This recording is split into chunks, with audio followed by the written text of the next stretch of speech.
वो है principal of management, प्रबंध के सिद्धांत। तो प्रबंध के सिद्धांत क्या है? प्रबंध तो हम लोगों ने पहले ही पढ़ लिए कि प्रबंध क्या है, किसी दूसरे व्यक्तियों से कार्य कराने की कला को क्या कहते हैं? प्रबंध कहते हैं। किसी दूसरे व्यक्तियों से कार्य कराने की कला को प्रबंध कहते हैं। आज हमको पढ़ना है उसके सिद्धांत क्या है।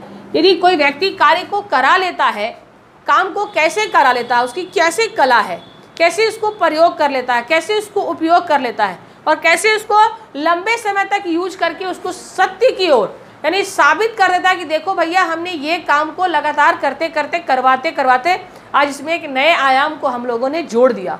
इसको कहते हैं प्रबंध का सिद्धांत। तो प्रबंध का सिद्धांत के बारे में छोटा सा बात लिखा हुआ बुक के अनुसार है कि प्रबंध के सिद्धांत आधारभूत सत्य का विवरण है।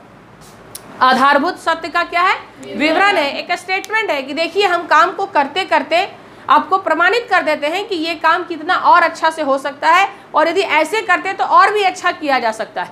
प्रबंधकीय निर्णय लेने, प्रबंधकीय निर्णय जो भी मैनेजरियल डिसीजन लेने और कार्यों के लिए मार्गदर्शन प्रदान करता है। कार्यों के लिए क्या प्रदान करता है?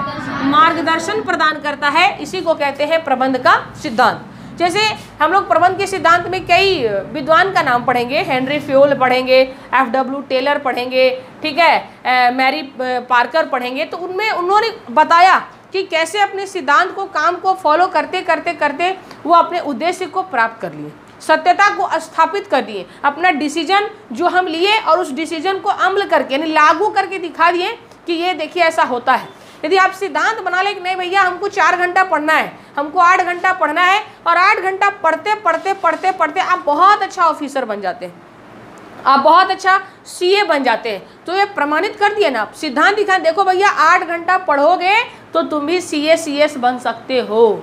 ये सिद्धांत था, आपने करके उसको दिखा दिया और दूसरों लोगों के लिए वो एक मार्गदर्शक बन गया, वो एक पद प्रदर्शक बन गया। भैया आप सीए कैसे बन गए? ठीक है, आप चार्टर्ड अकाउंटेंट कैसे बन गए? आप सीएस कैसे बन गए?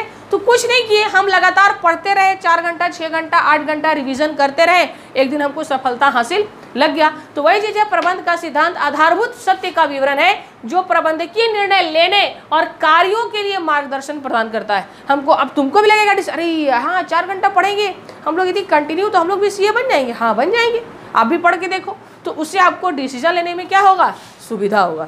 इसी को कहते हैं कि प्रबंध के सिद्धांत आधारभूत सत्य के विवरण है जो प्रबंधकीय निर्णय लेने, डिसीजन लेने और कार्यों को आगे करने में हमको सहूलियत होता है। इनका परिभाषा कई विद्वान देते चले गए, ठीक है। उसके बाद क्या बोला यहाँ पर कि हिक्स और गुलिक साहब का क्या कहना है कि प्रबंध सिद्धांत संस्था के बारे में सामान्य सत्य का विवरण है। अपना अपना सबका थॉट्स है, सबका अपना अपना विचार है, ठीक है, विवरण है। प्रबंध सिद्धांत प्रबंधकीय क्रियाविधि एक विशिष्ट दिशा निर्धारित करती है, ठीक है। बोलता है सिद्धांत बन जाए तो प्रबंधकीय क्रियाविधि कार्य करने की जो एक प्रणाली है वो एक विशेष दिशा, एक विशेष स्पेशल डायरेक्शन की ओर मुड़ जाता है और वो एक न एक दिन वो अपने मुकाम को क्या कर लेगा? हासिल पा लेगा। एडविन बी फिलिपो साहब कहना है सिद्धांत एक आधारभूत सत्य होता है और यह सामान्यतः कारण और परिणाम के संबंध को प्रकट करता है। क्या कारण था कि आपने ये सिद्धांत को फॉलो किया? यदि वो सिद्धांत आप फॉलो किए तो उसका रिजल्ट क्या आया, उसका परिणाम क्या आया, ये दोनों के संबंध को प्रकट करता है। ये किसने कहा था? एडविन बी फिलिपो ने। टेरी साहब बहुत फेमस व्यक्ति है। टेरी साहब ने क्या कहा? किसी विचार या कार्य को मार्ग प्रदान करने वाला सत्य या वक्तव्य को ही सिद्धांत कहते हैं, ठीक है ना। तो क्या बोला? किसी विचार या कार्य को मार्ग प्रदान करने वाला सत्य या वक्तव्य को सिद्धांत कहते हैं। यदि आप कोई काम को करते करते, अपने विचार को करते करते आप सत्य को हासिल कर लेते हैं, इसी को क्या कहते हैं हम लोग? सिद्धांत कहते हैं। प्रबंध के सिद्धांत का उद्गम थोड़ा सा हम लोग जानेंगे लॉजिकली कि आखिर ये प्रबंध के सिद्धांत का उद्गम कैसे हुआ। कैसे जाने कि प्रबंध का सिद्धांत भी होता है भैया, ठीक है। Origin of the management of principle, इसका सिद्धांत कैसे हुआ? तो इसका सिद्धांत 2 मेथड से शो ऑफ कर रहा है अकॉर्डिंग योर बुक। पहला है अवलोकन मेथड, ऑब्जर्वेशन मेथड, और दूसरा है एक्सपेरिमेंटल मेथड यानी प्रयोगात्मक विधि। कहने का मतलब कि हम सिद्धांत या तो किसी को देखकर, अवलोकन करके, ऑब्जर्व करके हम सीख लेते हैं, या तो उस कार्य को करके, प्रैक्टिकली करके, प्रूव दैट LHS बराबर RHS, प्रूव कर दिए, देखिए भैया ऐसा काम करने से ऐसा होता है। तो यहाँ पहला हम लोग पढ़ेंगे अवलोकन मेथड के अनुसार प्रबंध के सिद्धांत का उद्गम कैसे हुआ। ठीक है, observation method according to origin of the principle of management. तो बोला प्रबंध का सिद्धांत संपूर्ण कार्यविधि को, प्रबंध का जो इसमें सिद्धांत होगा संपूर्ण कार्यविधि को ध्यान में रखकर विकसित किए जाते हैं। बोला यहाँ पर क्या अवलोकन में कि प्रबंध विज्ञान और कला दोनों के रूप में, हम लोग पढ़े ना, management is the art and science, प्रबंध कला और विज्ञान दोनों के रूप में है, प्रबंध के विकास में योगदान देते हैं। प्रबंध सिद्धांत का उद्गम विकास के निम्नलिखित 2 चरण है, पहला अवलोकन और दूसरा क्या बोले हम लोग, प्रयोगात्मक। अवलोकन में क्या बोला, इस पद्धति के तहत प्रबंध वास्तविक अभ्यास, यहाँ पर क्या करेगा, लगातार वो अभ्यास करेगा, प्रैक्टिस करते वो एक सिद्धांत को, एक नए आयाम को जोड़ देगा। ठीक है, अभ्यास और कुछ घटनाओं को देखना और निर्णय लेने से पूर्व स्थिति के प्रत्येक पहलू का विश्लेषण करता है। अपने विश्लेषण के आधार पर उसे अनुभव मिलता है और जिसका उपयोग भविष्य में प्रबंध के सिद्धांत के रूप में किया जाता है। हम बताए थे अवलोकन मेथड, हम लोग देखते हैं कि कई जो स्किल्ड जो लेबर या जो इंजीनियर्स या जो मिस्त्री होते हैं, आप देखे होंगे प्रैक्टिकली घर में भी, कि वो काम करते करते बहुत एक्सपर्ट हो जाते हैं। या आप खुद भी देखो ना कि जब आप वाइट वॉशिंग करा रहे हो तो लोग कैसे आजकल झूला बोला लटका करके फटाफट काम को कर लेता है, और हम लोगों को देखने में डर लगता है बाप रे कैसे वो काम को करेगा। तो वो उसको पता है वो काम को करते करते उस क्षेत्र में क्या हो गया, एक्सपर्ट हो गया। फिर मैं ये भी बताई थी कि कुछ लेबर को देखेंगे आप ऐसे ईटा को फेंकता है, ऐसा रखता है, उसको काम को करने में कितना ईजी प्रोसेस में हो जाता है। कैसे हो गया वो प्रोसेस ईजी, अभ्यास करते करते, क्या करते करते, अभ्यास, प्रैक्टिस से वो एक नए चीज को, एक नए सिद्धांत को, एक नए आयाम को जोड़ दिया। इसी को कहते हैं अवलोकन मेथड। क्लियर है। दूसरा हम कल भी बताए थे एक्सपेरिमेंटल मेथड, और हम लोग दूसरा जो इसका सिद्धांत है एक्सपेरिमेंटल मेथड यानी प्रयोगात्मक पद्धति। इस विधि में कैसे होता है, इसमें यदि बार बार देखा गया कि कोई निर्णय, कोई डिसीजन या विवरण विभिन्न संस्थाओं में कर्मचारी समूह के साथ प्रशिक्षण किया जाता है। प्रशिक्षण प्रैक्टिकली, अब हम लोग अपने कोचिंग में बोले भैया ऐसे पढ़ो, ठीक है, थ्योरी पढ़ो, फिर चैप्टर्स का ऑब्जेक्टिव मारो, फिर इसका क्वेश्चन आंसर करेंगे, फिर मॉडल सेट मारेंगे। हम एक अपना कोचिंग में अलग टाइप का एक्सपेरिमेंट कर रहे हैं, कोई और दूसरा कोचिंग अलग टाइप का एक्सपेरिमेंट कर रहा है, थर्ड वाला कोई और एक्सपेरिमेंट कर रहा है और अपने आप को प्रमाणित करेगा। बोले देखिए मैडम आई एम द 100, यदि हम 100 बच्चे को पढ़ाएं तो 100 बच्चा 80% से ऊपर लाया। ये हम उसको क्या किए, प्रैक्टिकली मेथड से सिद्धांत को प्रूव करके क्या किए, दिखा दिए।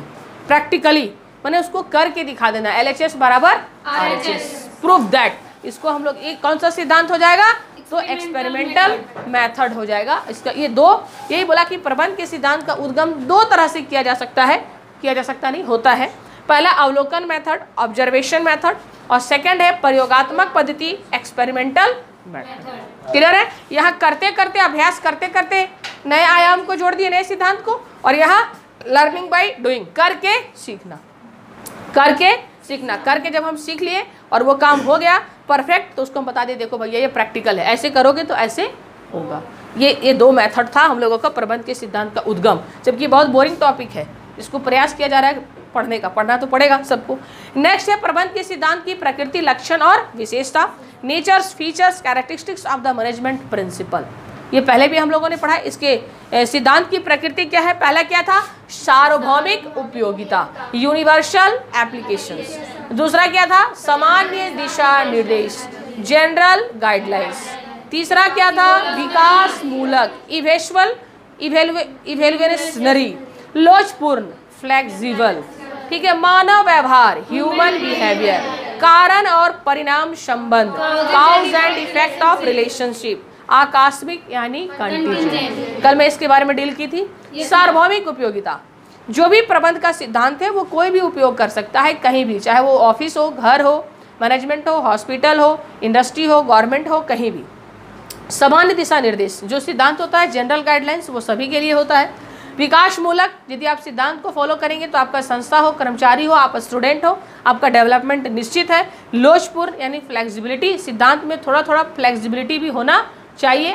हो सकता है कि हम सिद्धांत बनाएं कि नहीं हम 4 बजे मॉर्निंग में ही उठेंगे, तो कभी कभी हो सकता है आपका बीमार है या आपको कोई प्रॉब्लम है तो आप लेट भी उठ सकते हैं, तो यहाँ पर फ्लेक्सिबल संभव है। मानव व्यवहार, ह्यूमन बिहेवियर, ये काम करते करते आपका जो जीवन में है वो आप उतार लीजिएगा और वो आपका सिद्धांत बन जाएगा। ठीक है। उसके बाद कारण और परिणाम, क्या कारण था कि हम ऐसा अपना शेड्यूल बनाए, रूटीन बनाए, और आप यदि ऐसा रूटीन बनाते हैं, आप 4 बजे भोर में उठ करके क्रिकेट खेलने जाते हैं तो क्या कारण था, तो भाई आपको इच्छा शक्ति था, आपको क्रिकेटर बनना था, तो इसका परिणाम भी तो कुछ निकलेगा, परिणाम निकलेगा ना, या तो पॉजिटिव निकलेगा या नेगेटिव, कुछ तो उसका होगा। आपका पर्सनालिटी, आपका बॉडी बहुत फ्लेक्सिबल होगा, बहुत अच्छा खेलेंगे, ठीक है, आप कम से कम शरीर से और मानसिक रूप से तो स्वस्थ रहेंगे, ये उसका परिणाम होगा। और आकस्मिक, इसका मतलब क्या होता है, कंटीजेंट। कभी कभी सिद्धांत आकस्मिक भी बन जाता है, कंटीजेंट, नहीं चाहते भी कुछ अचानक ऐसे कि अरे ऐसे हो गया, उसको हम लोग क्या बोलते हैं, कंटीजेंट, यानी आकस्मिक।